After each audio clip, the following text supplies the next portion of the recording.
Bapak kalau dapat tawaran masuk DPA akan diambil nggak Pak? Banyak pihak yang ini Pak, yang menginginkan Bapak untuk masuk DPA Pak, tawaran untuk menjadi DPA. Mau nggak Pak? Bapak mau nggak masuk DPA Pak?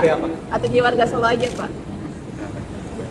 Sampai saat ini rencana saya masih belum.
Halo selamat malam pemirsa TVRI dimanapun Anda berada. Tak butuh waktu lama tanpa perlu babi bu. Hanya perlu waktu kurang dari 1 hari Badan Legislasi DPR RI secara bulat atau secara utuh ini menyetujui revisi Undang-Undang nomor 19 tahun 2006 mengenai Watimpres menjadi Dewan Pertimbangan Agung. Padahal kalau kita lihat DPA atau Dewan Pertimbangan Agung ini adalah salah satu lembaga tinggi negara yang sudah dihapus keberadaannya pada masa reformasi.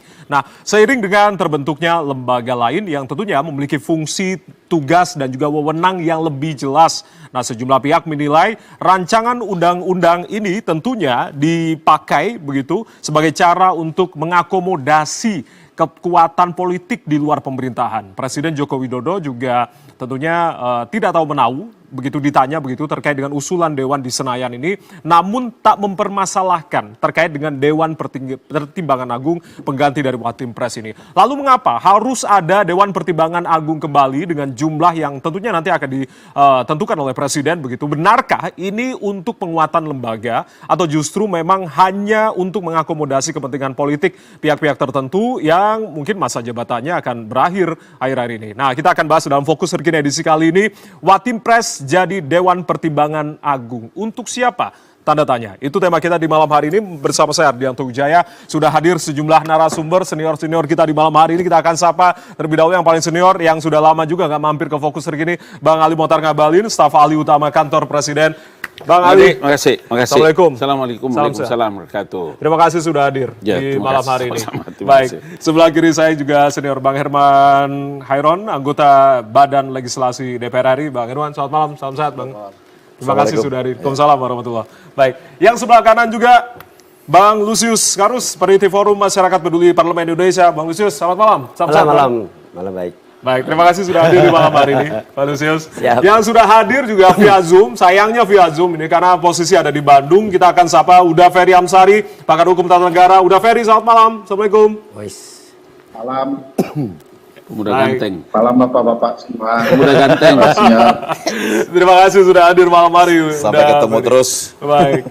Oke, nanti kita akan juga tersambung dengan Mas Seno, Aryo Seno Bagaskoro, politisi PDI Perjuangan, tapi sebelum itu saya ke Uda Ferry terlebih dahulu. Udah, kalau berbicara terkait hal ini begitu, Dewan Pertimbangan Agung, bagaimana tentunya pendapat terkait dengan perubahan nomenklatur menjadi Dewan Pertimbangan Agung yang tentunya ini sudah dihapus begitu, Uda Ferry?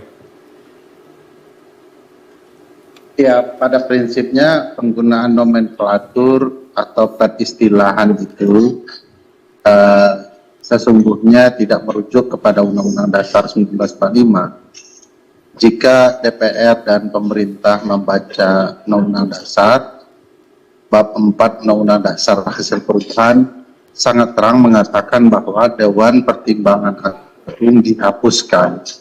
Sehingga lembaga ini maupun nomenklatur yang digunakan tidak lagi tepat karena bertentangan dengan Undang-Undang Dasar.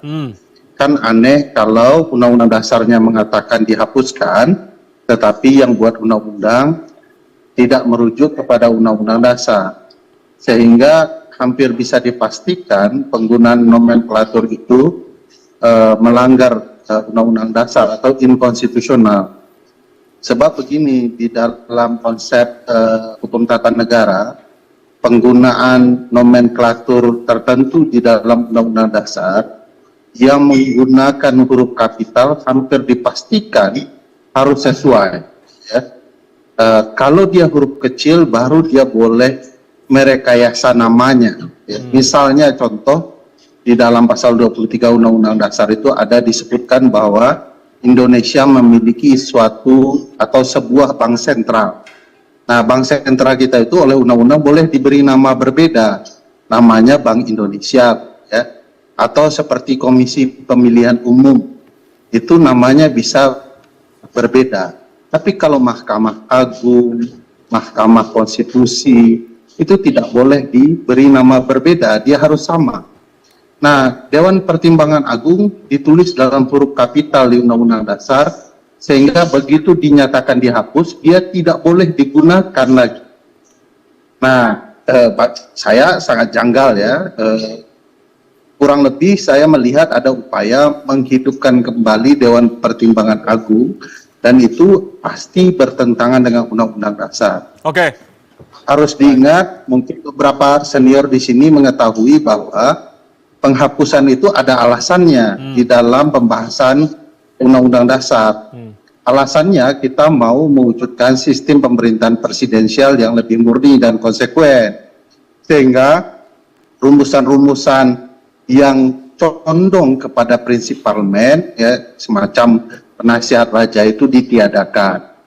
Maka di dalam pembahasan itu disebutkan bahwa Dewan Pertimbangan Agung dihapuskan dan akan ditentukan pembentukan semacam Dewan Pertimbangan Presiden di dalam sebuah undang-undang. Yeah. Jadi kurang lebih dia adalah sayap istana tuh, West Wing-nya istana.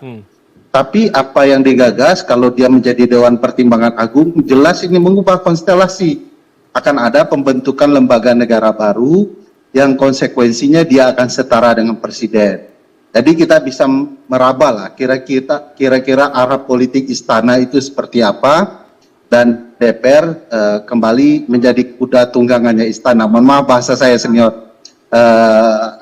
tapi kurang lebih itu bisa mempertegas, menjelaskan apa yang sedang terjadi. Oke, tapi udah Ferry, kalau Anda menilai ada kejanggalan begitu, tapi kan di Undang-Undang Dasar 1945 pasal 16 ada hak bagi presiden untuk bisa membentuk Dewan Pertimbangan. Jadi di mana ini letak kesalahan dari perubahan nomenklatur atau terkait dengan hal ini, pasal 16 dari Undang-Undang Dasar 1945 itu udah? Kalau hak presiden membentuk Dewan Pertimbangan Presiden, one team press ya, bercandanya itu kan one team press itu kawan-kawan intim presiden, one team press gitu ya, dan itu betul secara bercandaan maupun kemudian nomenklatur itu tepat, karena konsepnya ini adalah sayapnya istana yang mensupport presiden dalam kerja-kerjanya, yang berani memberikan nasihat, masukan dan saran-saran. Nah, konsepnya dia di bawah rumpun kekuasaan eksekutif di istana, sebagai bawahannya kepala pemerintahan. Nah, sementara kalau Dewan Pertimbangan Agung, sebagaimana sudah digembar-gemborkan, itu lebih dekat kepada lembaga negara. Lembaga negara ini dikonsep setara dengan presiden. Ya. Nah, ini yang membedakan one team press dan Dewan Pertimbangan Agung ini. Saya bercanda sekali lagi, saya menyebutnya DPA, Dewan Pensiunan Agung, kayaknya untuk diperuntukkan bagi yang sedang mau akan pensiun gitu ya. Oke, baik. Saya langsung mengkonfirmasi ke balik dalam hal ini Bang Herman. Bang Herman, artinya publik bertanya-tanya sebetulnya apa urgensi terkait dengan Dewan Pertimbangan Agung? Apakah ini tadi udah Ferry katakan benar ini Dewan Pensiunan Presiden nantinya Agung?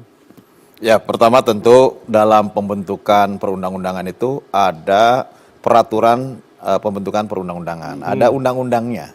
Sehingga ada tahapan-tahapan, kalau tadi dinyatakan 1 hari selesai, tidak juga. Ini memang dalam beberapa tahap, kemudian beberapa pembahasan, dan ya pasti diputuskan dalam hari itu. Padahal bukan prolegnas begitu ya?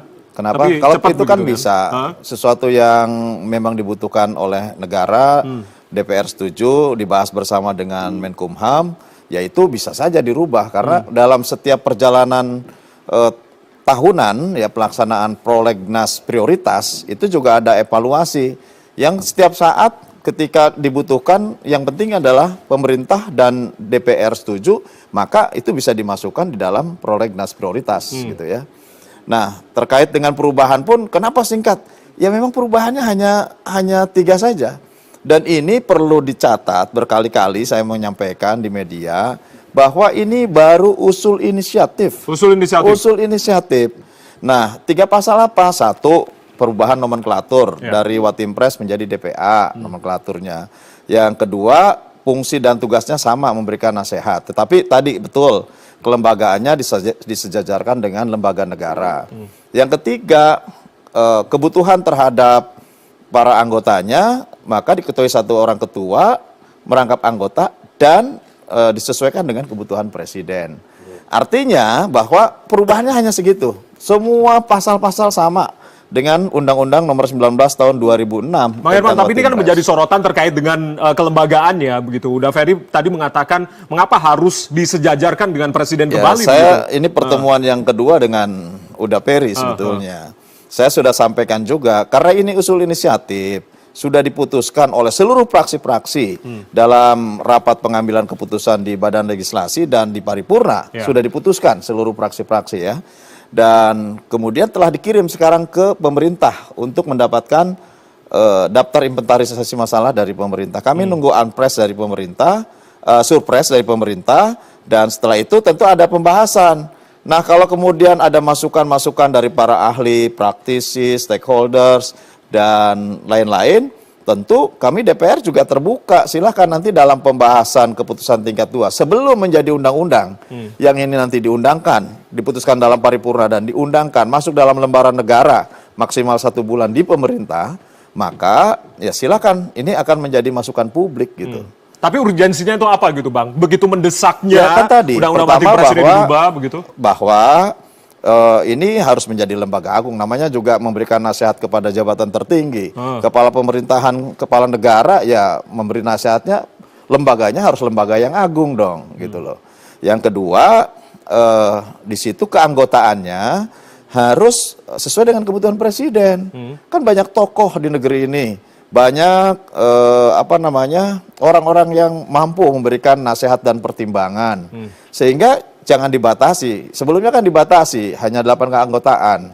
Nah, oleh karenanya sekarang dibuka bahwa itu disesuaikan dengan kebutuhan presiden. Hanya itu, selebihnya fungsi tugasnya sama gitu.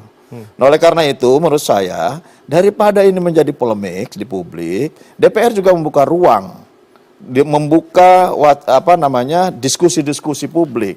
Dan nanti pada akhirnya dalam pembahasan tingkat 2, dengan pemerintah, ketika pemerintah mengirimkan surprise pembahasan tingkat 2 antara DPR dan pemerintah atau pemerintah dan DPR, ya disitulah ayo kita rembukan kembali. Dan tentu masukan dari Uda Ferry pun akan nanti saya sampaikan. Dan memang ya kalau bahwa DPA dihapuskan di dalam lembaga tinggi negara dalam Undang-Undang Dasar, betul. Karena tidak ada lagi lembaga tinggi negara sekarang. Karena tidak ada lembaga tertinggi, adanya lembaga negara sekarang. Nah, oleh karena itulah pembentukan lembaga-lembaga baru yang setara itu ya diperbolehkan sepanjang bahwa itu menjadi kepentingan dan bisa berjalan efektif dalam mendukung tugas-tugas negara. Anda tadi katakan bahwasanya ini inisiatif dari DPR begitu. Apa kepentingan tentunya DPR sendiri untuk bisa merevisi sebuah lembaga yang ada di bawah naungan presiden? Ya kan usul inisiatif itu kan datang dari berbagai pihak. DPR itu kan seperti koki. Kami meramu terhadap beberapa usulan. Ada usulan-usulan terkait dengan perubahan nomenklatur Watimpres, ya ditangkap oleh kami gitu. Dan itulah yang kemudian dibahas gitu. Nah kalau disetujui oleh partai-partai kan berarti sudah mewakili seluruh entitas kami anggap. Nah kalaupun kemudian ada yang masih berkeberatan dan merasa ini, masih banyak menurut saya, banyak waktu yang nanti dipergunakan untuk bisa memberikan masukan-masukan. Apalagi kan sekarang dengan amandemen Undang-Undang Dasar 1945 ada Mahkamah Konstitusi. Ya. Kalau tadi dianggap bahwa menabrak Undang-Undang Dasar 1945, kalaupun toh nanti sudah ditetapkan menjadi undang-undang dalam paripurna tingkat 2, ya menurut saya masih ada ruang yang cukup untuk bisa memperkarakan ini atau mempersoalkan ini di Mahkamah Konstitusi. Artinya silakan, ini adalah negara demokrasi yang siapapun boleh berpendapat, boleh memberikan masukan, dan DPR terbuka untuk siapapun. Yang selama ini mungkin dianggap, oh Uda Ferry kurang, silakan Pak Uda Ferry datang ke DPR, ke Badan Legislasi, bawa tulisan, ini loh yang harus menjadi perhatian Badan Legislasi. Ya nanti bacakan, bila mana perlu titip ke saya bacakan nanti di Badan Legislasi. Bila perlu diundang juga Bang, duduk bareng begitu membahas diundang gitu ya. nanti. Formapi juga Iya. begitu. Uda Ferry, tanggapan Anda terkait hal ini, apa yang tadi sudah diungkapkan oleh Bang Herman? Ya, Bang Herman Khairun ini dan teman-teman itu kan bukan politisi kemarin sore ya. Saya tidak meyakini bahwa beliau tidak paham bab 4 Undang-Undang Dasar itu sudah menentukan penghapusan nomenklatur dan kelembagaan Dewan Pertimbangan Agung. Dan artinya sudah selesai. Bahwa tidak ada lagi digunakan peristilah ini dan tidak ada lagi lembaga negara yang namanya Dewan Pertimbangan Agung. Nah, yang terjadi saat ini menurut saya adalah upaya-upaya politis, bukan upaya-upaya konstitusional.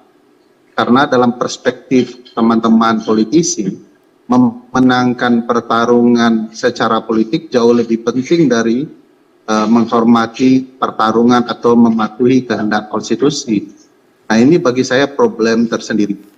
Tentu diundang tidak diundang bukan persoalan. Yang menjadi inti persoalan adalah mematuhi konstitusi atau tidak.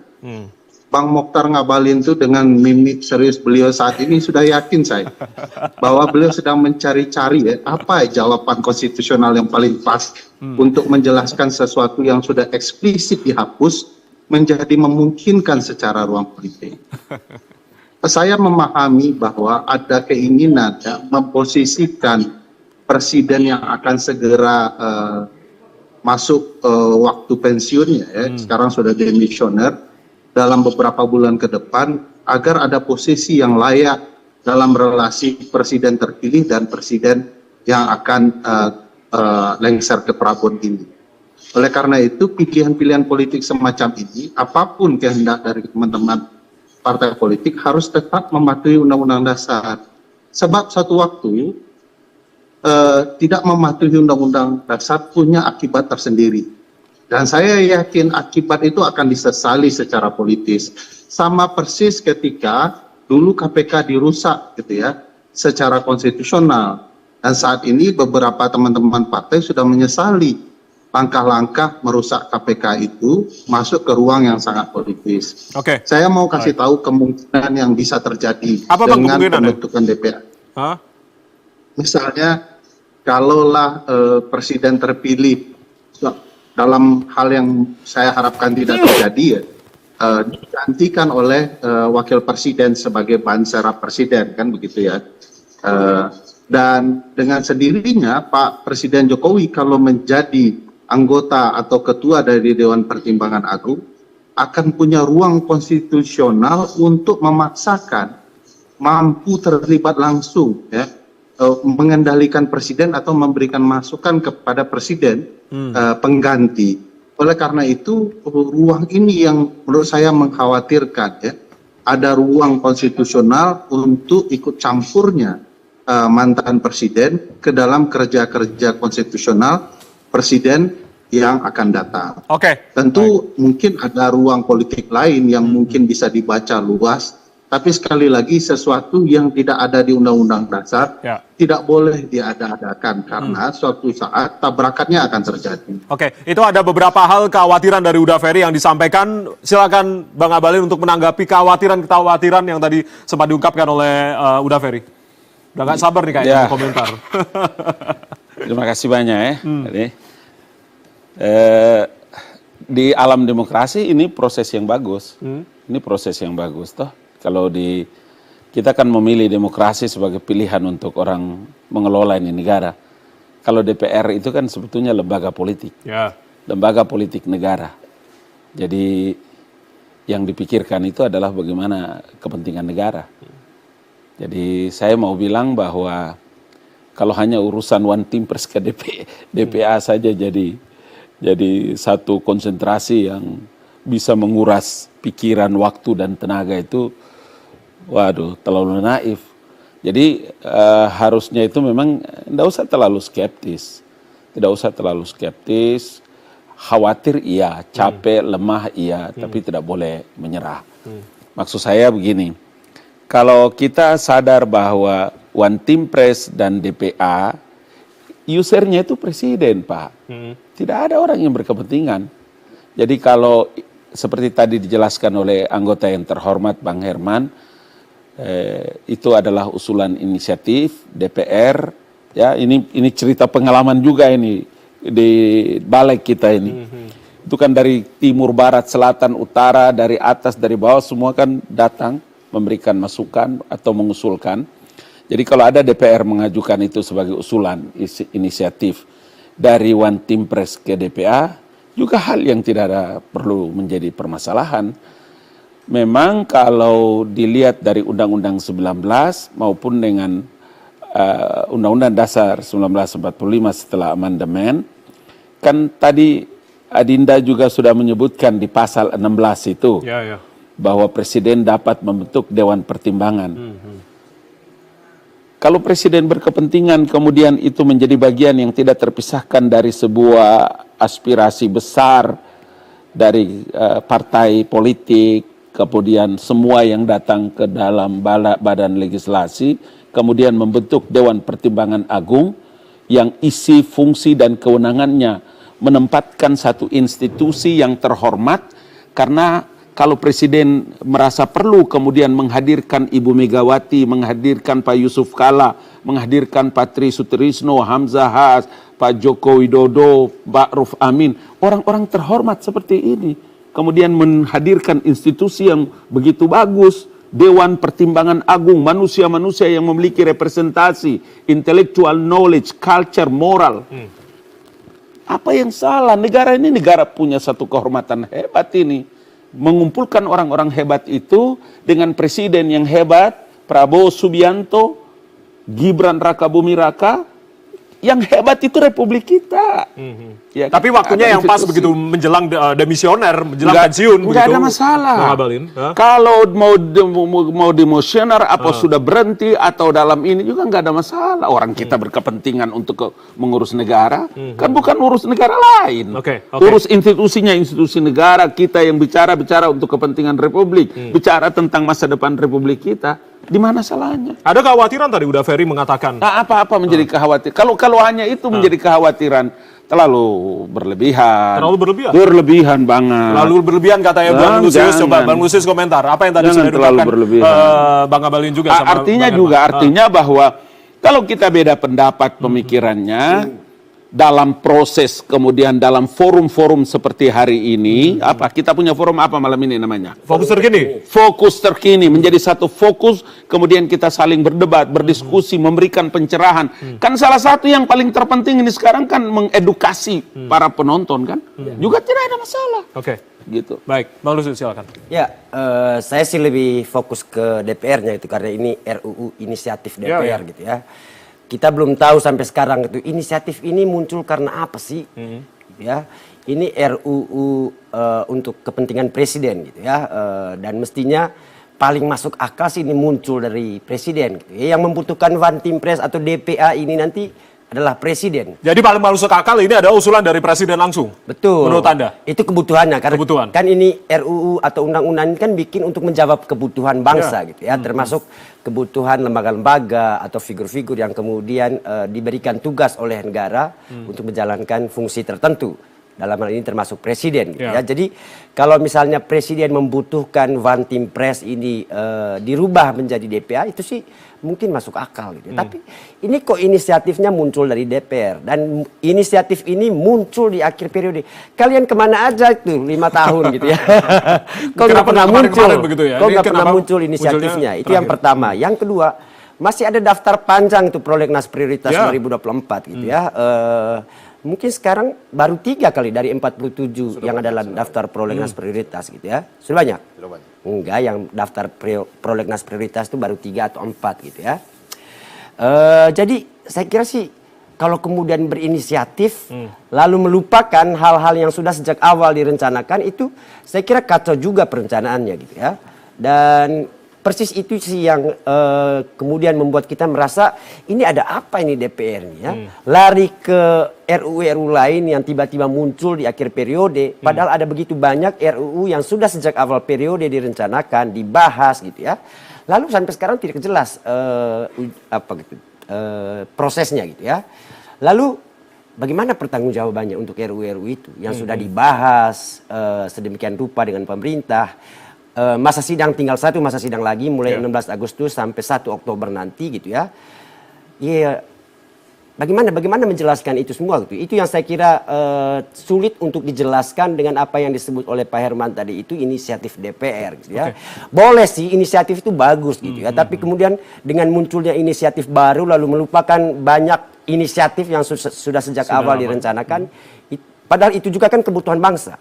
Mereka juga mengusulkan itu dari dulu gitu ya.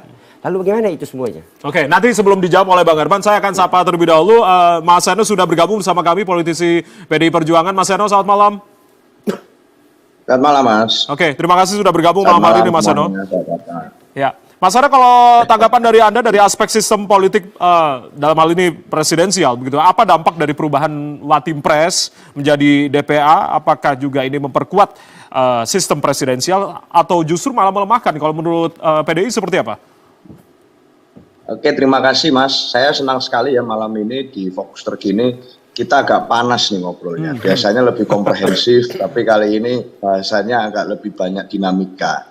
Dan ini satu hal yang menarik sebenarnya. Artinya topik-topik yang dibahas di DPR berkaitan dengan apa yang dibahas di sana itu bisa kita bicarakan di ruang publik. Kalau tidak ada pembahasan dan kritisisme dari masyarakat, dari mana kita bisa melakukan fungsi kontrol? Sehingga tentu fungsi kontrol itu tidak hanya terjadi melalui check and balance di DPR secara kekuasaan, tetapi juga berlangsung di ruang publik seperti yang kita lakukan malam ini. Nah, dalam konteks perubahan One Team Press menjadi DPA, sebenarnya kan kalau dibicarakan secara kepanjangan nama dari naming, Mas, ini kan sama-sama namanya adalah Dewan. Dewan Pertimbangan Presiden menjadi Dewan Pertimbangan Agung. Pertanyaannya kenapa itu kok harus ada perubahan itu? Kita tahu bahwa selama lebih dari 26 tahun kita melakukan reformasi. Salah satu agenda yang dilakukan di era tersebut, di awal mula kemarin dulu, itu adalah menghapus lembaga-lembaga negara tertentu. Dan salah satu yang kita sepakati untuk kita ubah melalui amandemen ke-4 kalau tidak salah di era Presiden Megawati Soekarno Putri pada waktu itu adalah penggantian atau penghapusan lembaga DPA itu tadi, Dewan Pertimbangan Agung. Karena dianggap ini akan mengganggu bagaimana peran seorang presiden sebagai kepala negara, ternyata ada lembaga lain yang sejajar. Kita sepakat untuk menghapus itu dulu.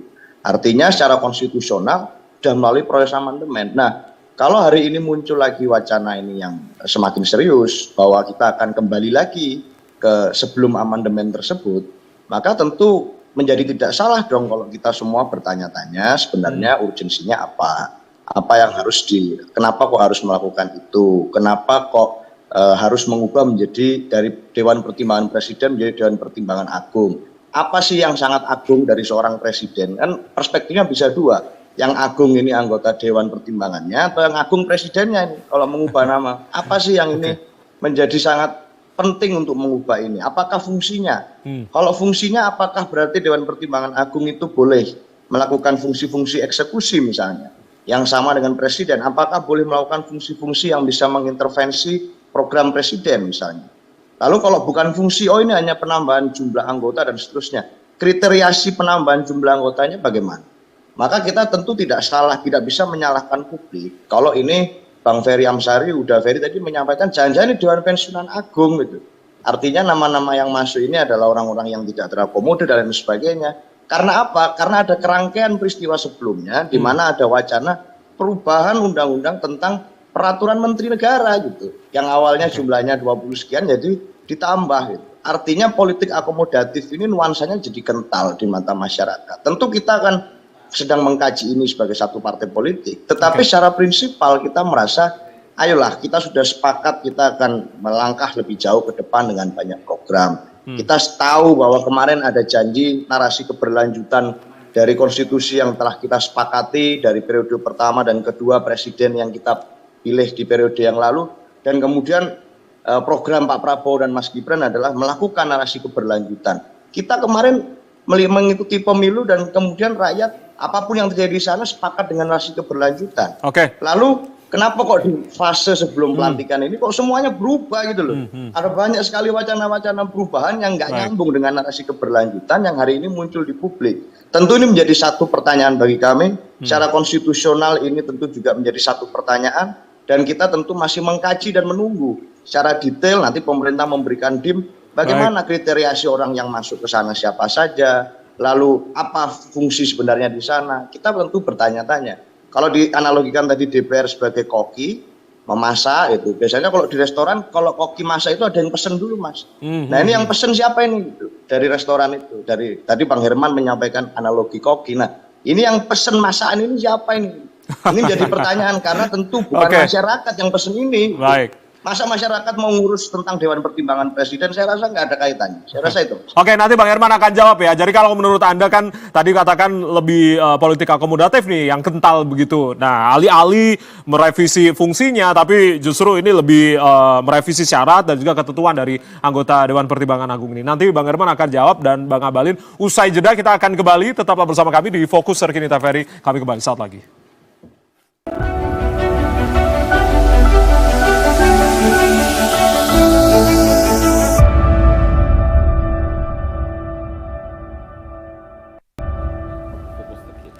Ya, terima kasih Anda masih bersama kami di Fokus Terkini TVRI. Masih bersama saya Ardianto Wijaya dan juga sejumlah narasumber membahas terkait dengan judul tema kita di malam hari ini, Watim Pres jadi Dewan Pertimbangan Agung untuk siapa? Tanda tanya, itu yang menjadi tema kita. Saya langsung ke Bang Herman. Bang Herman, artinya ini kan banyak sekali pertanyaan termasuk Bang Lusius tadi, termasuk Seno tadi juga sempat bertanya begitu. Sebagian masyarakat menilai revisi ini tidak berorientasi pada penguatan fungsi, tapi justru malah membahas terkait dengan persyaratan, terkait dengan keanggotaan. Bagaimana kalau menurut pertanyaan dari Sano dan Bang Lusius? Tentu memperkuat fungsi ya, karena memperkuat fungsinya memperkuat fungsi karena pertama ya jumlah anggotanya ditentukan oleh kebutuhan presiden, gitu. Ya itu memperkuat fungsi daripada sebelumnya dibatasi, orangnya sangat terbatas.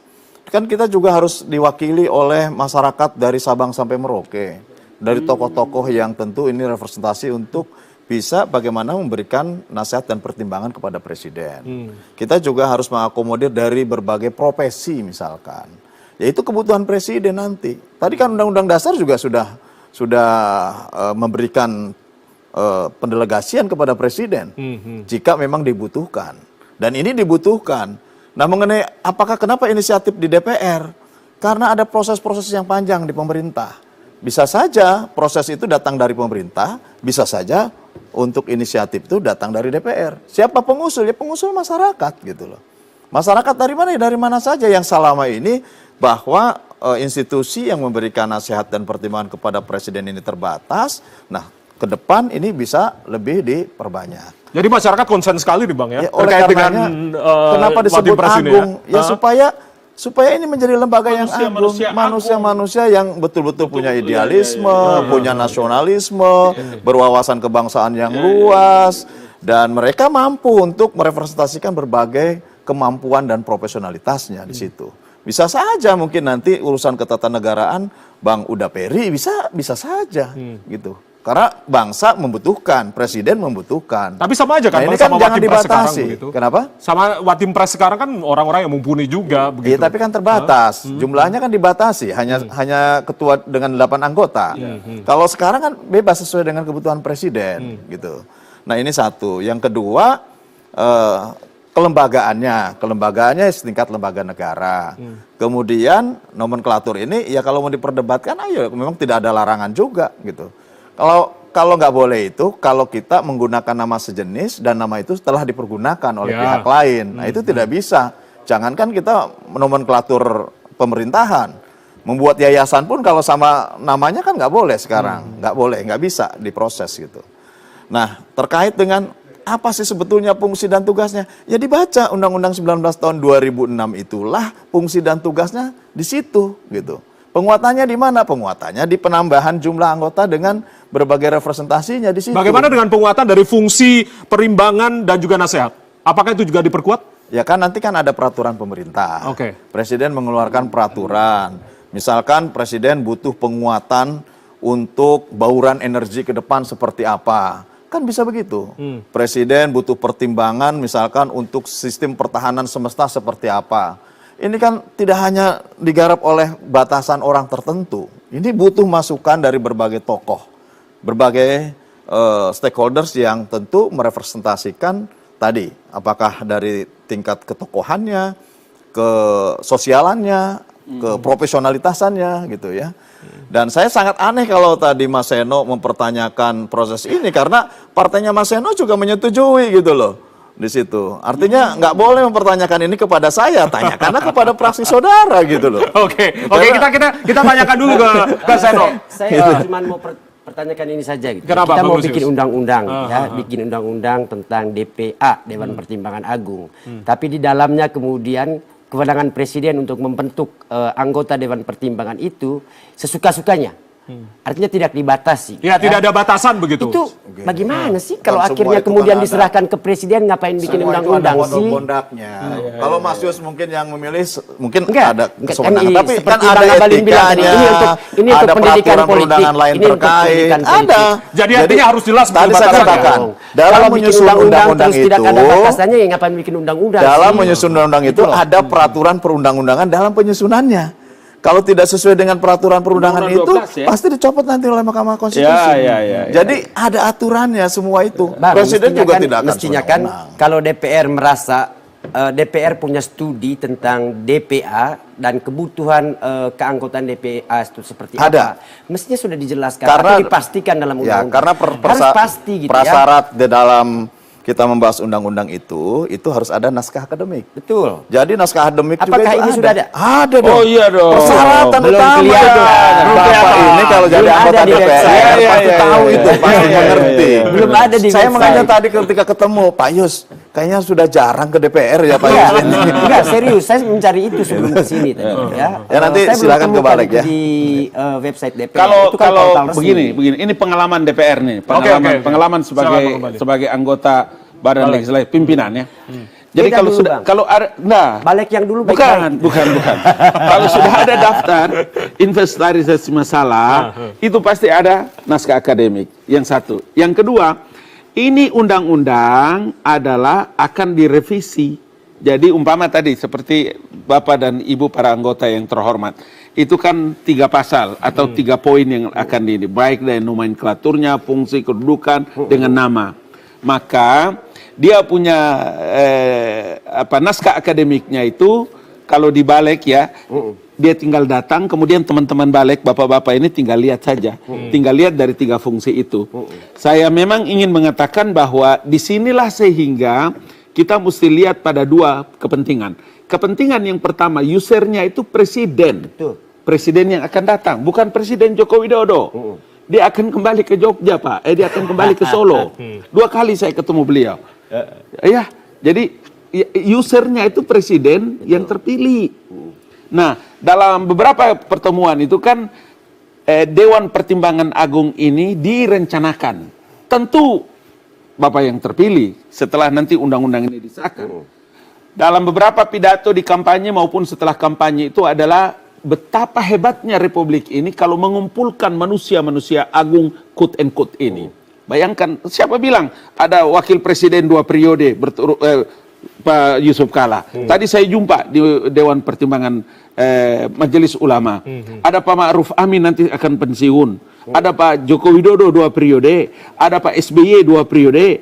Ada Ibu Mega. Oke, ada Pak Tri Sutrisno masih hidup.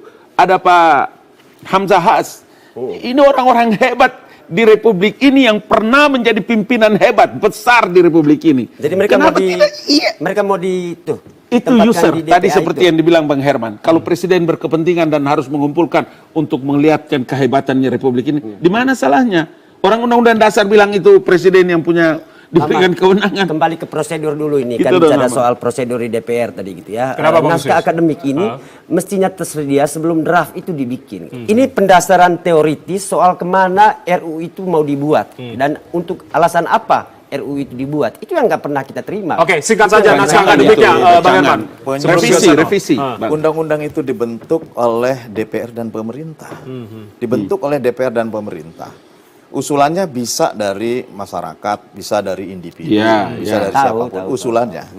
Ya artinya kalau Bapak setiap hari mengikuti kerja balik pasti tahu. Karena kan tidak fokus di situ. Maka dengan banyaknya persoalan kebangsaan barangkali ya kemudian tidak terfokus di situ. Tadi disebutkan 1 hari, enggak 1 hari kok.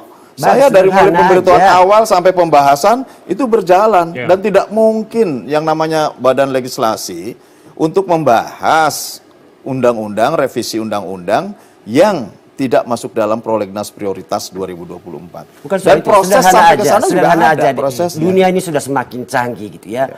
Menaruh naskah akademik itu di website DPR itu nggak susah banget, butuh 2-3 menit. Internet DPR itu sangat-sangat cepat gitu ya. Saya curiga memang tidak ada, tapi dibikin ada aja sih. Oke, nanti dicek lagi. Nanti dicek lagi, kita cek lagi ya Bang Khusus Pak ya. Yus ini sudah lama saya nggak lihat di DPR. Oke, makanya main-main lah nanti ke Senayan Bang Lusius. Tapi saya seobok-obok websitenya gitu. Oke, sekarang saya akan langsung ke Mas Seno lagi sebelum saya ke Uda Ferry. Mas Seno, tanggapan dari apa yang tadi sudah diungkapkan oleh Pak Herman, artinya ini PDI setuju loh, partai PDIP, partai Anda begitu, setuju. Bagaimana Anda menanggapi hal ini? Ya kita lagi kaji matang-matang apa yang terjadi itu. Tapi kan sebagai warga negara yang baik, kami sebagai anggota partai politik, kita diberikan pendidikan hukum oleh partai politik kami secara rutin. Itu tentu kami punya hak dong untuk kemudian menyelidiki motif, menyelidiki alasan, mens rea, asal mula usulan dan lain sebagainya untuk bicara proses itu. Inilah fungsi demokrasi kita berjalan. Artinya nggak mungkin dong dalam satu pembahasan tersebut itu semuanya harus seragam pendapatnya. Ada satu usulan baru, kita nggak tahu yang mengusulkan siapa. Ada banyak indikasi ini hal yang akan mengubah dasar-dasar konstitusi kita. Ini akan bertabrakan dengan komitmen reformasi. Lalu kemudian untuk mengakomodir kepentingan politik akomodatif tadi, lalu kita nggak boleh tanya tentang ini dalam prosesnya. Saya rasa sebagai partai politik fungsi kita adalah melakukan dinamisasi terkait dengan proses di DPR tersebut. Bahkan anggota fraksi dari kami pun banyak yang mempertanyakan ini secara umum. Gitu. Mas Jarod sudah menyampaikan, Pak Tb Hasanuddin, ada Prof. Hendrawan Supratikno dan lain sebagainya yang ini terus mengawal tentang perkembangan undang-undang baru atau revisi undang-undang ini menjadi DPA. Jadi kami rasa ini satu hal yang wajar. Kita bertanya, kita membuka ruang diskusi di publik, kita bicara tentang DPA ini sebagai sesuatu yang dalam tanda kutip mencurigakan, ini satu hal yang wajar. Pertanyaan begini Mas, kalau memang masyarakat yang mengusulkan itu hari ini, apa betul sih ada orang yang benar-benar mau peduli bicara tentang itu gitu? Setahu saya rakyat itu bicaranya adalah tentang, kalau ini bukan ambisi yang lain-lain ya, rakyat tuh bicaranya tentang dolar naik, rakyat tuh bicaranya kalau dolar naik nanti harga-harga naik, sembako jadi mahal,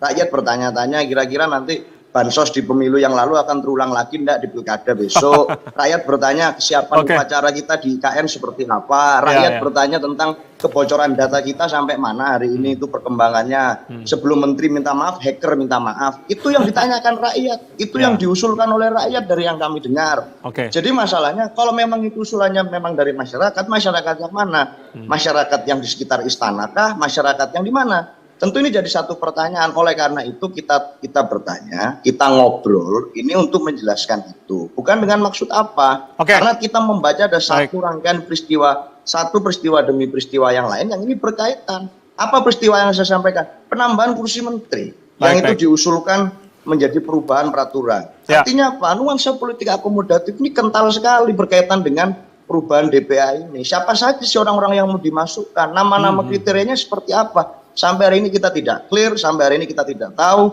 pembahasan ini terjadi. Dan kalau saya tanya, ternyata saya disuruh tanya ke fraksi. Loh, hari ini kan forum ini terjadi untuk kita membicarakan itu. Saya rasa itu. Oke. Sebelum ditanggapi oleh Bang Herman, saya ke Uda Ferry. Uda Ferry, artinya ini kalau berbicara terkait dengan revisi, bukan merevisi terkait dengan fungsi perimbangan dan juga nasehat, tapi justru merevisi hal-hal seperti halnya syarat dan juga ketentuan-ketentuan begitu. Tanggapan Anda sebelum nanti saya akan lempar ke Bang Herman. Ya, pertama sedih juga ya, ada politisi senior-senior yang mengatakan ya nggak apa-apa selagi usul, padahal itu melanggar dan bertabrakan dengan undang-undang dasar. Kita tidak masalah soal siapa yang mengisi jabatan ini. Kita masalah adalah ini bertabrakan dengan undang-undang dasar dan istilahnya seharusnya sudah tidak ada. Tidak masalah mantan presiden duduk di dalamnya, ya silakan saja. Selama dia bernama One Team Press dan berada di bawah naungan istana, bukan mengganti nama lalu terjadi pembentukan lembaga negara baru. Itu menurut saya tidak cermat, bertentangan dengan undang-undang dasar. Kalau disebut ini hanya usul inisiatif DPR, saya sudah pastikan itu bohong saja. Sebab usul inisiatif DPR tanpa persetujuan dari presiden mustahil dia akan jalan. Ini kan semua sepakat, baik DPR dan pemerintah, untuk menjalankan sesuatu. Siapa yang akan mendahului yang lain mengusulkan? Ini pilihan politik saja. Tetapi kedua belah pihak sudah sepakat ke arah itu. Karena tanpa ada peran presiden, nggak bakal jadi pembahasan ini. Berikutnya bahwa ada yang tidak cermat dengan pandangan bahwa ini adalah upaya kita untuk mendiskusikan. Padahal sebuah undang-undang itu harus juga berasal dari gagasan yang diatur di dalam putusan MK 91 dan pasal 96 Undang-Undang 12 tahun 2011. Harus diingat di Undang-Undang 13 tahun 2022 tentang perubahan Undang-Undang Pembentukan Peraturan Perundang-undangan, harus ada 3 hak yang harus dipenuhi di 5 tahapan pembentukan undang-undang. Hak pertama, hak mendengarkan pendapat publik. Kedua, menerima pendapat publik. Ketiga, hak untuk menjawab jika pendapat publik itu tidak diterima.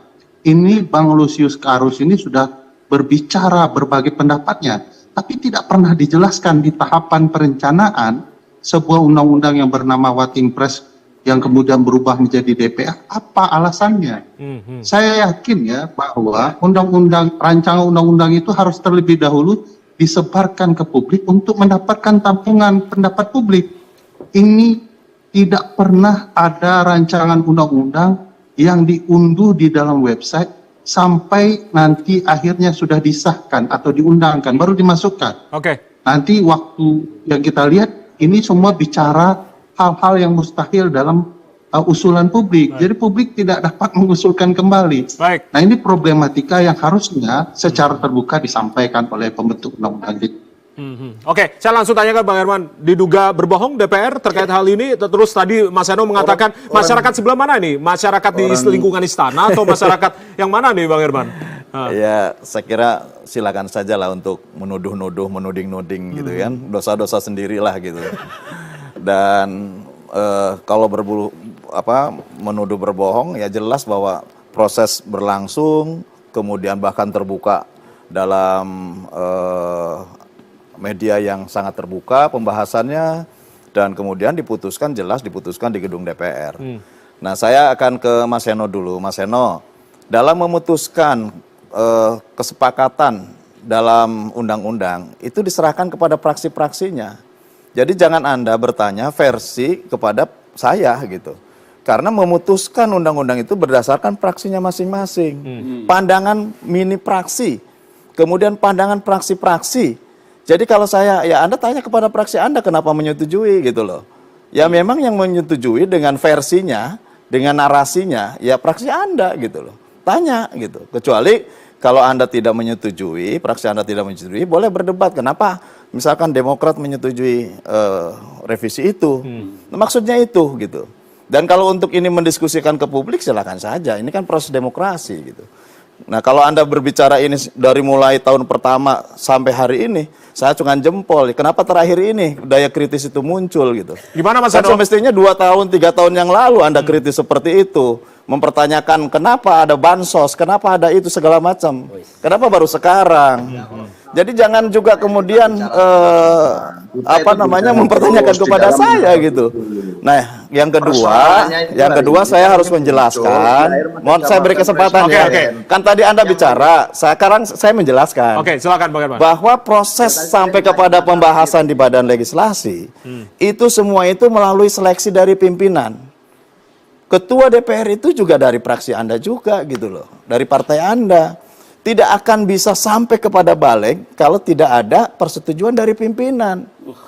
Nah artinya ya kenapa saya membalikkan? Ya saya tidak ingin berdebat sebetulnya. Saya tidak ingin mengatakan persoalan ini, gitu.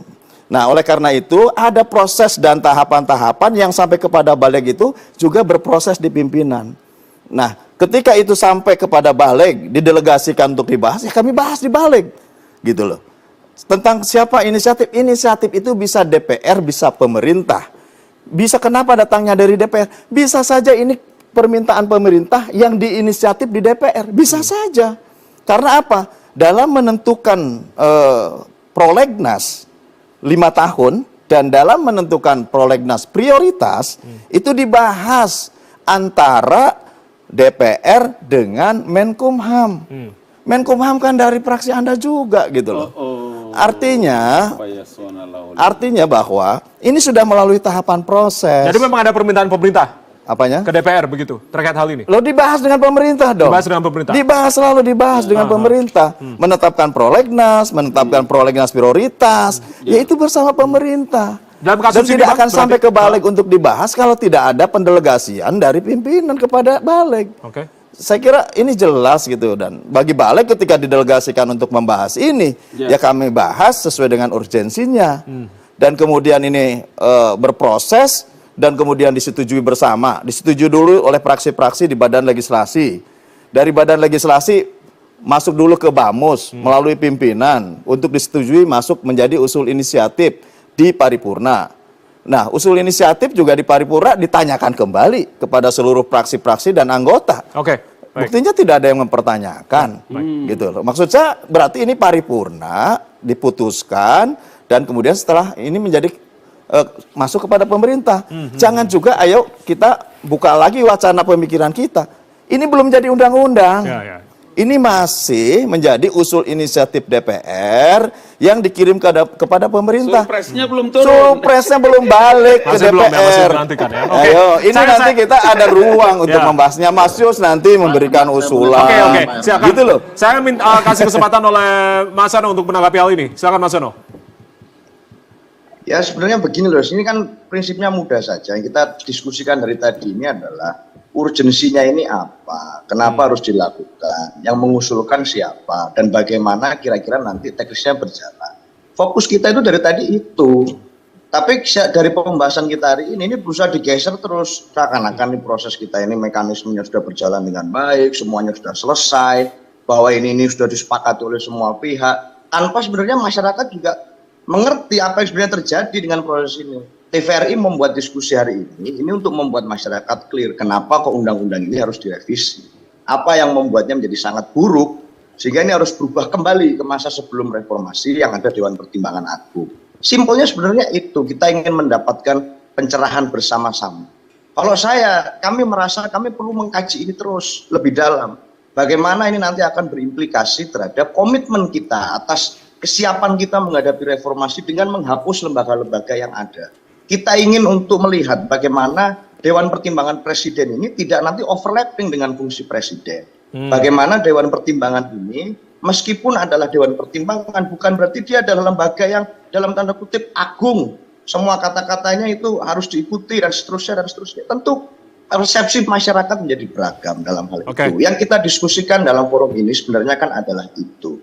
Tetapi kalau kemudian kita terus membahas tentang prosesnya, mekanisme formalnya, kita membahas tentang step by step kita melakukan ini, saya rasa kalau saya hari ini bicara sebagai perwakilan partai politik, kita membaca motif politik yang berbeda, yang disembunyikan di balik proses hukum yang berlangsung dengan terjadinya proses kemarin. Inilah yang dikritik misalnya oleh Pak Sukidi, ada misalnya birokratik legalisme, sehingga birokrasi itu ditutupi dengan legalisme untuk memasukkan ambisi-ambisi politik tertentu yang itu kemudian menjadi satu produk hukum. Tapi nanti kalau saya bicara begini, meskipun saya pakai teorinya Pak Sukidi, nanti saya dibilang menuduh-nuduh dan dosa lagi. Jadi kami ini mohon bimbingan Pak Herman Khairon, sebagai badan legislatif DPR RI, kami mohon pencerahannya. Sebenarnya ini apa yang akan didapatkan oleh publik? Siapa saja orang-orang yang akan kriterianya seperti apa? Lalu manfaatnya apa untuk masyarakat? Bisa nggak itu menurunkan,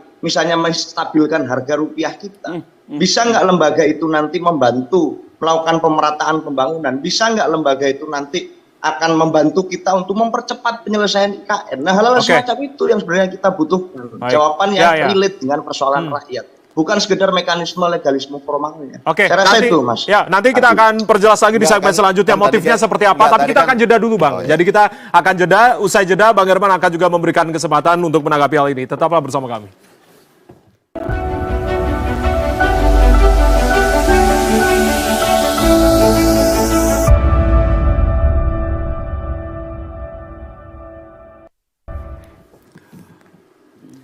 Masih di Fokus Terkini edisi kali ini, Watimpres jadi Dewan Pertimbangan Agung untuk siapa tanda tanya, itu yang menjadi tema kita. Saya langsung ke Bang Herman memberikan tanggapan terkait apa yang tadi sudah diungkapkan oleh Mas Seno dan juga Uda Ferry. Ya, saya senang dengan daya kritisnya Mas Seno itu gitu ya. Dan tentu ini untuk merangsang terhadap diskusi ini ya. Dan saya kira memang tadi di mana DPA ini fungsinya, ini perubahan nomenklatur saja. Kan tadi disebutkan di awal bahwa ada 3 substansi dalam revisi ini. Pertama, perubahan nomenklatur dari Dewan Pertimbangan Presiden menjadi Dewan Pertimbangan Agung. Kenapa berubah? Ya ini perubahan nomenklatur gitu ya, untuk menampung tokoh-tokoh agung di dalam satu wadah yang tentu nanti memberikan nasihat dan pertimbangan. Yang kedua adalah penyetaraan kelembagaan menjadi lembaga negara. Yang ketiga adalah memberikan ruang terhadap para tokoh lain bergabung, tidak ada batasan. Ini akan disesuaikan dengan kebutuhan presiden yang akan datang. Presiden yang akan datang tentu, karena belum tentu juga kan, ini kan masih tahap apa namanya, usul inisiatif kalau pemerintah. Nanti pemerintah ngirim surpres, nanti dibahas. Ini kita punya kesempatan hanya 1 kali masa sidang. 1 kali masa sidang pertama kan sampai Oktober ya, sampai Oktober. 1 Oktober kan pelantikan anggota DPR baru. Kemudian ada siklus anggaran, karena tanggal 16 adalah pembacaan nota APBN oleh Presiden. Yang itu akan dibahas di DPR dan menjadi siklus yang ketat untuk segera diputuskan. Harus ada percepatan keputusan. Beda dengan tahun-tahun sebelumnya masih punya kesempatan 1 kali masa sidang. Jadi memang dikejar sampai dengan 16 ini, sebelum 16 ini ya? Ya balik diberikan tugas, ada beberapa undang-undang juga yang harus diselesaikan. Yang ini akan mendukung terhadap keefektifan dan pelaksanaan pemerintah nanti yang akan datang. Nah oleh karena itu saya kira justru saya aneh kalau kemudian bahwa perubahan seperti ini dipertanyakan. Tapi ya nggak apa-apa ya. Ini ada kesempatan untuk menjelaskan. Oleh karena itu kita nanti lihat DIM pemerintah itu seperti apa. DIM pemerintah seperti apa, pembahasan nanti di DPR seperti apa, ya nanti kita lihat dalam pembahasan tingkat 2 antara DPR dan pemerintah sebagai pembentuk undang-undang. Oke. Bang Herman, yang akan saya tanyakan terkait dengan Beleit menyangkut rangkap jabatan, pasal 12, antara lain ketua parpol, LSM, dan lain-lain begitu. Apa pertimbangan untuk menghapus hal ini? Ya tadi, jangan ada batasan. Jangan ada batasan? Sesuai dengan kebutuhan Presiden. Nah bagaimana nanti Presiden pasti akan mengedepankan moral dan etika gitu, dalam menyusun Dewan Pertimbangannya. Tidak mungkin juga kemudian memasukkan asal masuk. Ini akan menjadi pertimbangan. Dan kalau tadi, apakah DPA ini ke depan bisa menjawab terhadap masalah ekonomi, masalah kebutuhan dasar rakyat, masalah kebutuhan energi, pangan, masalah masa depan lingkungan hidup kita. Ya tentu ini ada orang-orang yang nanti juga akan mampu menjawab pertanyaan itu. Yang selama ini Watim Pres dengan batasan jumlah anggota dan kelembagaannya yang tidak setara dengan lembaga negara dianggap tidak bisa menjawab terhadap kebutuhan itu, maka ini dinaikkan. Kemudian jumlahnya diperbesar dengan bisa menampung berbagai stakeholder, berbagai tokoh profesional yang mampu menjawab tadi yang diharapkan bisa mampu menjawab oleh Mas Seno tadi. Gitu. Artinya bisa menjawab aspek ekonomi, sosial, mungkin ke depan persoalan pertahanan keamanan kita juga harus lebih kuat gitu. Untuk menjaga kedaulatan negara harus kuat. Tidak perlu dibentuk satgas-satgas itu. Karena apa? Kelembagaannya bisa diperkuat. Melalui apa? Melalui pertimbangan dan nasihat dari lembaga yang agung ini kepada presiden. Sehingga presiden memiliki masukan-masukan yang betul-betul komprehensif. Betul-betul ini bisa menjawab semua pertanyaan dan harapan rakyat itu. Oke. Saya minta komentar Bang Lusius terkait dengan pelonggaran syarat-syarat dan juga jumlahnya ini yang tadi sudah dijawab oleh Bang Herman. Belum terjawab betul sih Belum terjawab apa sih betul. sesungguhnya yang dipikirkan DPR gitu ya soal perubahan dalam undang-undang Watim Pres itu gitu ya, soal nomenklatur, terus keanggotaannya yang tidak terbatas sesuai kebutuhan presiden. Itu sih rasanya sih nggak perlu buru-buru banget gitu ya, 1 hari setelah presiden baru dilantik juga itu bisa dibikin gitu ya. Tapi kenapa harus dibikin sekarang? Kenapa Sebelum harus 16 Agustus sekarang, gitu ya? Sebelum 16 Agustus lebih parah lagi, mereka pakai masa reses. Sekarang mereka reses gitu. Gitu ya. Jadi seluruh perangkat dan peranata yang nanti presiden yang akan datang gunakan ini harus sudah siap. Sehingga tidak menunggu waktu lagi. Langkah cepat Formatif. inilah yang diharapkan. Tapi jangan dapat karena menjawab urusan tadi. mau siapkan itu Bang, lalu kemudian mengabaikan apa yang dibilang Uda Ferry tadi itu. Nggak ada yang diabaikan. Mendengar, publik ikut dilibatkan dalam proses pembahasan gitu ya. Ya nanti ada pembahasan tingkat 2, saya bilang. Betul, Masih tapi bisa. ada pembahasan tingkat 1 juga di komisi-komisi itu, terus Usul dalam inisiatif susunan draft itu. di balik gitu ya. Justru kalau tidak ada usul inisiatif, tidak ada bahan untuk kita diskusikan. Nggak, tapi teknis lagi ntar Teknis dikritik lagi ntar. Tapi poin penting saya itu perubahan yang sangat simpel gitu ya. Nanti kita bikin diskusi aja Formapi di Tapi press room alasannya gitu. itu yang nggak nangkap dari tadi gitu ya. Kenapa kemudian itu yang harus dirubah gitu ya. Jadi beberapa RUU yang dipaksakan DPR untuk diselesaikan di bulan-bulan terakhir sebelum mereka kemudian cabut dari DPR untuk yang tidak terpilih lagi maksudnya gitu ya. Itu semua rubah 1-2 pasal gitu ya. Dan itu hanya terkait hal-hal teknis yang kemudian tidak perlu ribet sebenarnya proses pembahasannya gitu ya. Pertanyaan justru sebenarnya ada apa sih DPR? Jadi gini, pengen sekali comot 1-2 pasal untuk dirubah dalam satu undang-undang. Padahal dampaknya luar biasa untuk kepentingan seluruh masyarakat. negara kita Saya itu kira adalah yang menganut perlu- sistem presidensial. Saya kira itu yang perlu dipertimbangkan DPR gitu ya. Jadi pembahasan yang buru-buru, comot atau rubah 1-2 pasal dalam satu undang-undang yang sudah jadi tanpa proses pembahasan yang panjang. Ya mereka sendiri saja bahkan tidak sempat memikirkan apa yang akan terjadi dengan apa yang mereka putuskan gitu ya, dengan waktu yang sangat terbatas seperti ini.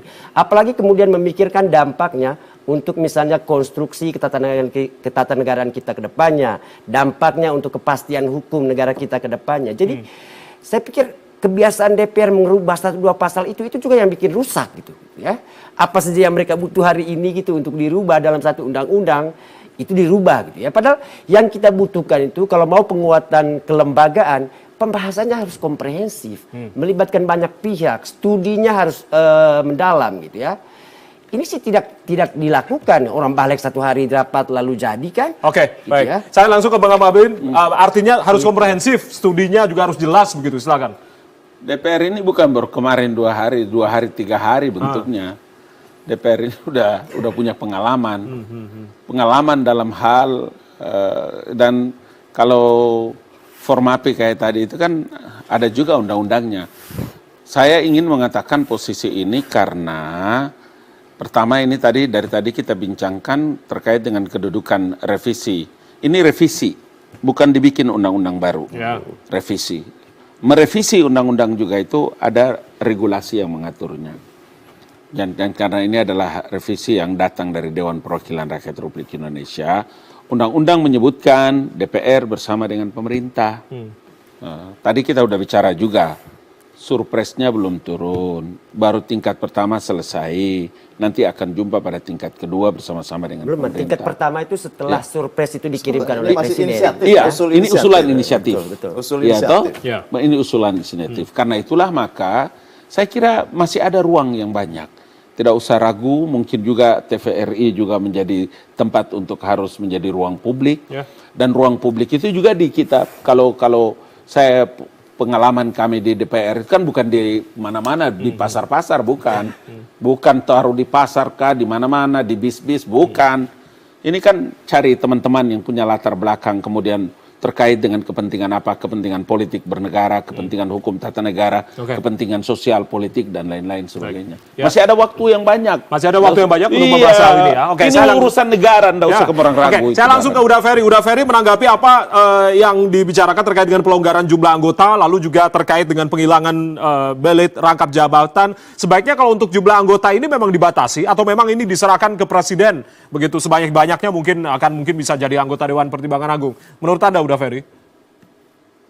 Iya, kalau lembaga negara nanti terserah presiden jumlahnya, saya agak khawatir ya nanti jumlahnya tidak tak terbatas kan. Dan dengan sendirinya ada semacam bagi-bagi kekuasaan, ruang-ruang tertentu yang sebenarnya tidak sehat secara kelembagaan. Persis yang dilakukan misalnya berapa jumlah ketua di parlemen disesuaikan dengan jumlah fraksinya. Jadi jumlah wakil ketuanya banyak sekali. Akhirnya bagi-bagi kekuasaannya juga banyak, hak-hak kelembagaan negaranya juga banyak, rugi uang negara, ngapain banyak-banyak. Nah, hanya untuk sekadar menasihati presiden yang sebenarnya tanpa ada lembaga itu, mantan-mantan presiden tetap bisa kok menasihati presiden yang ada. Jadi tidak perlu diformilkan hanya untuk sekadar bagi-bagi tampuk uang lembaga negara, gitu ya. Kedua, perlu diingatkan kepada Pak Khairon dan Bang Mokhtar Ngabalin. Formapi itu kan juga bukan lembaga baru untuk mengamati parlemen, gitu ya. Dan seingat saya memang data soal rancangan undang-undang selalu telat itu Pak Herman. Bahkan sampai hari ini kita tidak bisa melihat RUU Bantimpres yang benar itu yang mana. Sebagaimana juga pernah terjadi di rancangan undang-undang sebelumnya. Padahal jangankan tingkat pertama, saat perencanaan dan penyusunan tahapan awal, publik sudah berhak tahu itu rancangan undang-undangnya. Ini di website DPR belum ada juga. Kemana kami mau kasih masukan kalau RUU-nya tidak ada. Jadi tidak hanya menunggu tingkat 1, tingkat 2, tapi di saat sebelum perencanaan bahkan. Sudah dibahas apa saja yang akan ditindaklanjuti dalam bentuk hak inisiatif. Nah, ini tidak terjadi, apalagi sekarang sudah masuk ke tahapan pembahasan. Jadi menurut saya ini di sini yang di ruang yang selalu disembunyikan oleh teman-teman pemerintah dan DPR dalam pembahasan undang-undang. Saya mohon maaf, ini banyak faktanya itu RUU yang kemudian ujung-ujungnya baru kita dapatkan di akhir-akhir pembahasan. Jadi menurut saya kita harus jujur juga dengan publik. Ketiga yang perlu dicermati soal status kelembagaan ini. Di banyak negara yang menganut sistem presidensial tidak dikenal itu penasihat-penasihat yang agung-agung begituan. Apalagi mencampur adukan penasihat mantan presiden dari partai-partai yang berbeda. Itu tidak masuk akal, bahkan tidak sesuai dengan khas keindonesiaan sendiri. Siapa sekarang kalau Presiden Jokowi, Presiden Mega, Presiden SBY masuk di dalamnya, siapa yang menjadi ketuanya coba? Bagaimana memilihnya? Apakah itu efektif atau tidak? Efisienkah kemudian Bu Mega dan Pak SBY dipimpin oleh Pak Jokowi? Ya, bagi saya jangan-jangan rancangan bangun ini memang khusus diperuntukkan untuk seseorang tertentu saja. Nanti yang lain mau ikut atau tidak ikut ya terserah. Saya merasa tidak saatnya ya bagi Pak SBY, Pak Herman untuk nimbrung di urusan-urusan seperti ini. Beliau itu statusnya sebagai guru bangsa mestinya, dan tanpa perlu jabatan dan status, dia sudah sangat sah, ya, sangat-sangat mumpuni untuk berikan masukan kepada Presiden. Bu Mega juga begitu, sudah sangat sah dan mumpuni untuk memberikan masukan kepada presiden yang terpilih. Jadi tidak perlulah diformulkan seperti ini yang akhirnya membiarkan kita melabrak konstitusi terang-terangan dan seolah-olah menganggap itu biasa saja. Jadi aneh nih kalau orang teman-teman partai politik menganggap ini biasa saja nih nabrak nomenklatur konstitusi. Jadi kayak konstitusi itu main-main saja adanya, bukan sesuatu yang menjadi the supreme law of the land ya. Sesuatu yang harus diakui dan dihormati dalam sebuah adab bernegara sebagai hukum yang tertinggi. Ya, udah Ferry, saya langsung minta tanggapan dari Bang Herman, memformilkan presidensial club nih kayaknya Bang, dan juga nabrak konstitusi tadi kata Uda Ferry. Ini kedua kali ketemu dengan Uda Ferry. Urusan ini, awalnya sih baik-baik, ya saintifik, tapi sekarang sudah mulai ke maki-maki gitu ya.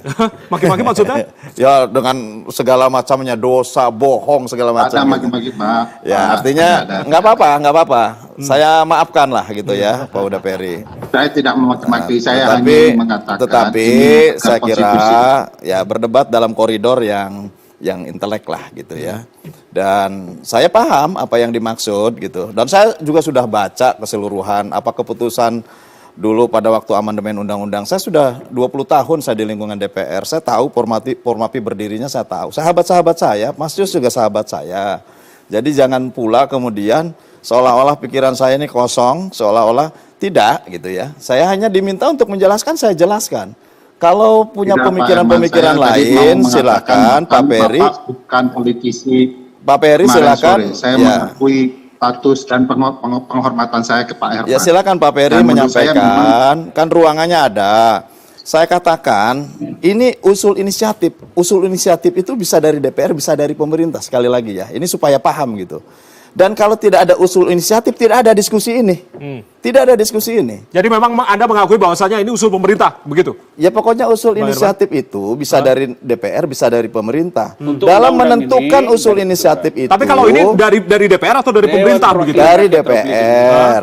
Tetapi kan dibicarakan dengan pemerintah. Mana yang prolegnas yang bisa diprioritaskan. Tapi atas bisikan pemerintah begitu Bang, atau gimana? Gimana sih bisikan-bisikan? Ini seuzon semua itu. Coba ayo kita pakai pikiran yang jernih gitu. Ya tidak. Saya tidak pernah dibisik-bisiki gitu loh. Tapi ini pendelegasian dari pimpinan untuk dibahas di Badan Legislasi. Bahwa ada usul inisiatif, ada prolegnas prioritas yang didelegasikan oleh pimpinan DPR untuk dibahas di Badan Legislasi. Saya sebagai anggota Badan Legislasi membahas ini gitu loh. Membahas ini dengan peraturan pembentukan undang-undang. Ya itu konteksnya. Nah, kalau kemudian bahwa hasil usul inisiatif ini telah disetujui oleh fraksi-fraksi, disetujui di paripurna dan menjadi diskusi dan pembicaraan seperti ini, ya bagus nanti kita diskusikan.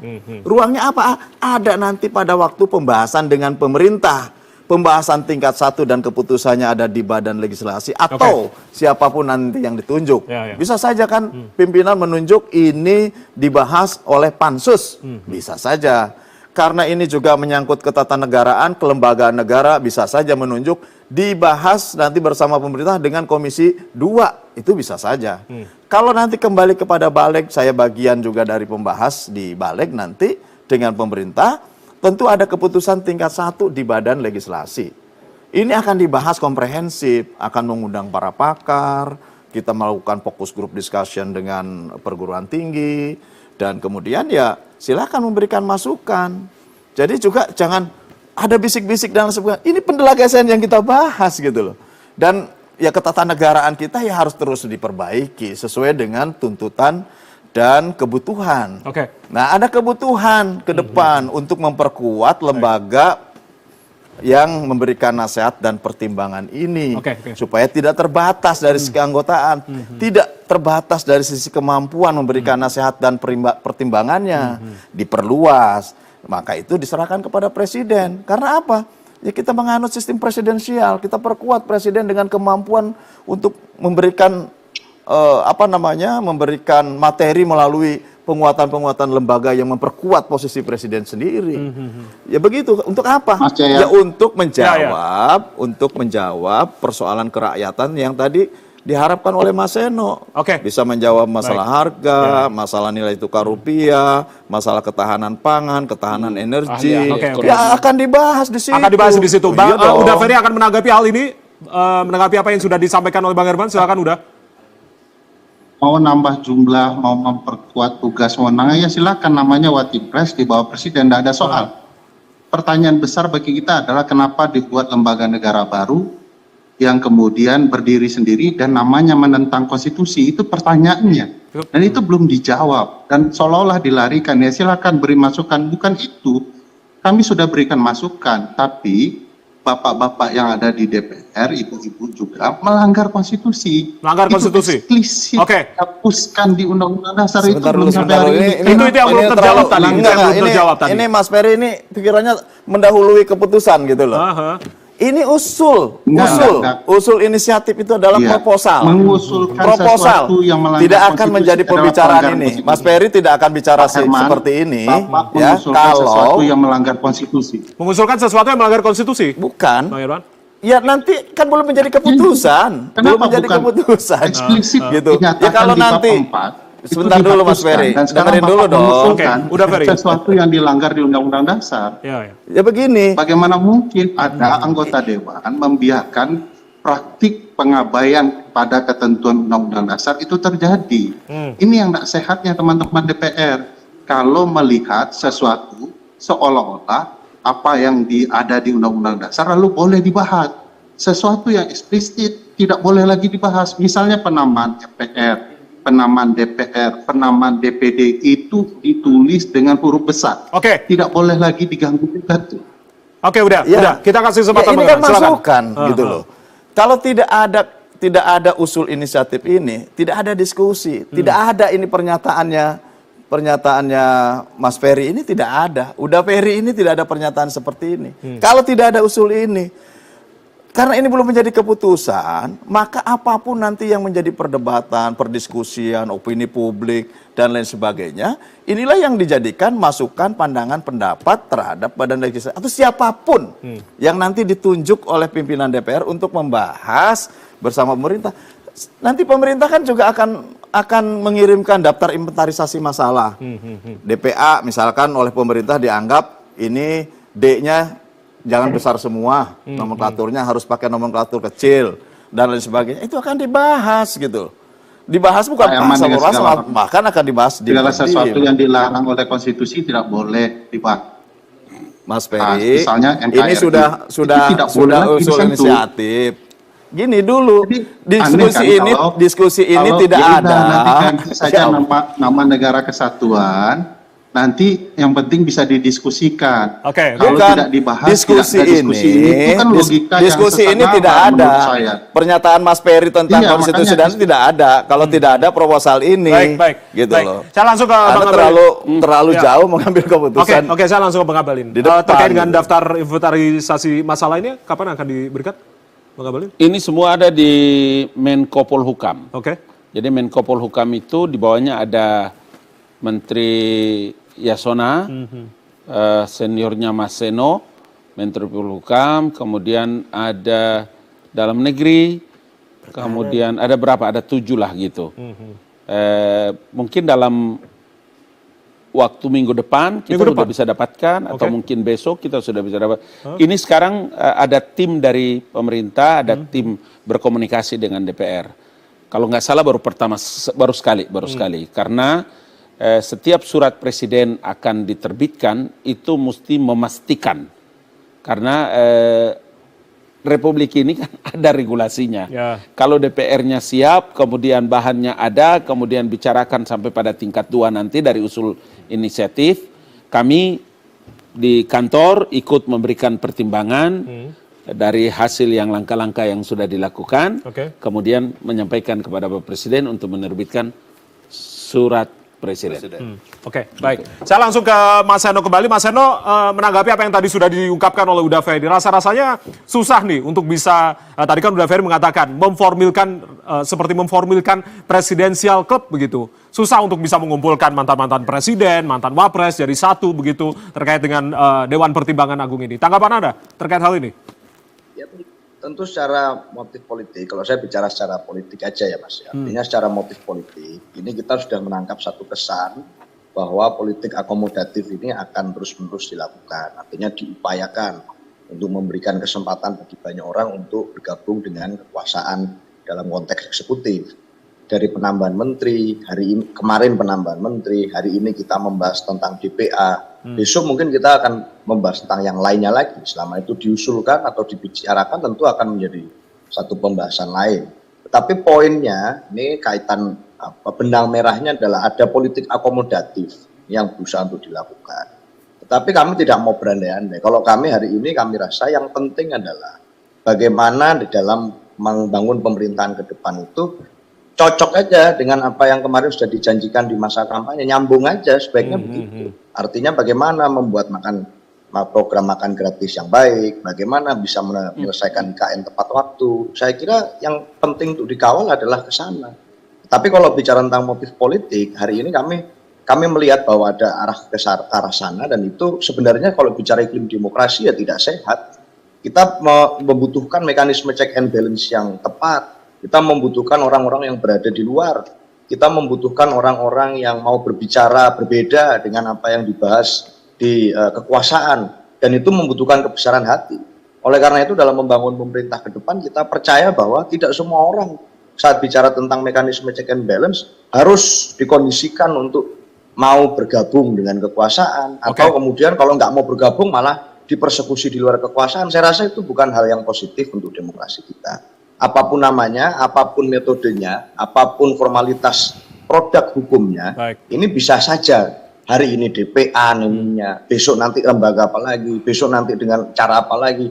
Tapi ini puzzle-nya sudah tampak itu. Nah, yang saya butuhkan sebenarnya adalah ada political will yang lebih besar untuk mau menerima pendapat, mau menerima kritik yang berbeda, mau menerima masukan-masukan yang berbeda, dan itu artinya tidak perlu semuanya diseragamkan. Saya rasa poinnya sebenarnya di sana, dan itu menjawab sebenarnya One Team Presiden DPA untuk siapa ini. Jangan-jangan ini sebenarnya adalah untuk siapa ya? Untuk ambisi politik tertentu yang ingin tetap bertahan di kekuasaan pasca pelantikan presiden baru. Pertanyaannya kan ke situ dari tadi. Kalau memang itu yang menjadi motif, saya bukan maunya suudon atau berasumsi yang lain-lain ya, tapi susah untuk kita mencegah masyarakat berpikir seperti itu.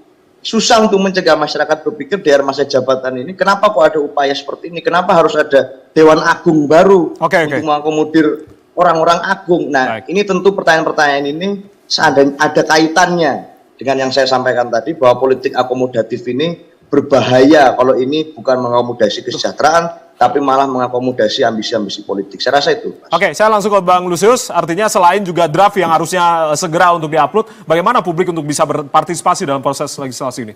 Ya itu yang kita nggak tahu ya. Sejauh ini DPR selalu membuka ruang untuk publik gitu. Tapi bahkan draft naskah akademik RUU yang mau dibahas itu tidak tersedia di websitenya gitu ya.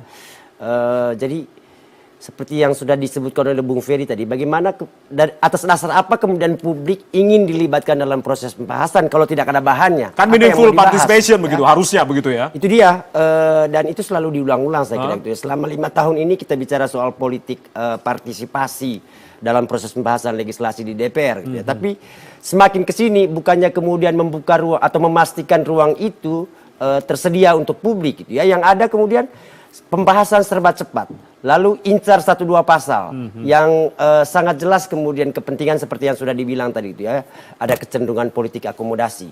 Bagaimana bisa membuat undang-undang lalu di dalamnya serahkan semua ke presiden gitu? Berapa yang ingin dia rekrut untuk jadi Watimpresnya? Apa yang kemudian mau dibatasi? Apa yang kemudian mau diatur dalam undang-undang itu? Jadi saya kira sih ini juga misalnya kritik pada rancangan RUU revisi Undang-Undang TNI gitu ya, yang ingin kemudian memberikan kewenangan kepada presiden. Oke, bisa pakai TNI berapapun sebutuh-butuhnya presiden gitu. Ini bikin undang-undang itu kan untuk mengatur. Kalau kemudian serahkan ke presiden semuanya kewenangan itu, ngapain lu bikin sih? Jadi cari-cari kerjaan aja gitu. Oke. Gitu. Baik, Di akhir periode pula cari-cari kerjaannya. Presiden panggil 5 tahun mereka nggak jelas kerjanya. Itu yang menjadi Gitu. catatan ya, artinya menjadi catatan pentingnya meaningful participation itu yang mungkin menjadi pesan karena ini masih bahas kata Bang Herman tadi ini juga titip pesan untuk Bang Abalin juga artinya masih perlu bahasan undang juga Uda Ferli mungkin Bang Lusius juga. Baik, terima kasih Bang Lusius sudah bergabung sama kami. Uda Ferli, Mas Seno, terima kasih Bang Abalin, terima kasih Bang Herman, terima kasih sudah bergabung bersama kami dan saudara demikianlah fokus terkini edisi kali ini. Saya Ardianto Wijaya mewakili teman-teman yang bertugas mengucapkan terima kasih atas kebersamaan Anda. Tetap saksikan TVRI Media Pemersatu Bangsa. Selamat malam, sampai jumpa.